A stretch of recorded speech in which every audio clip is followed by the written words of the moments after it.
Hi, in the last video I would like to present how to quickly analyze an image without describing each of the function. So after opening Fiji, let's narrow down to our script, click micrograph analysis, analyze just a single file. Now we have to specify where is our file, where do we want to save the results. Let's leave the default output settings.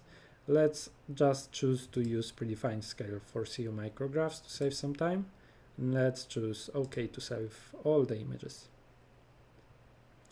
As you see, it took manually 20 seconds since I've specified where is the image, and the automatic operation which performed all the segmentation and saving the results took a little less than 3 seconds. Yeah, if you want more descriptive tutorial of what each operation did, I advise you to watch the video number 3. Cheers!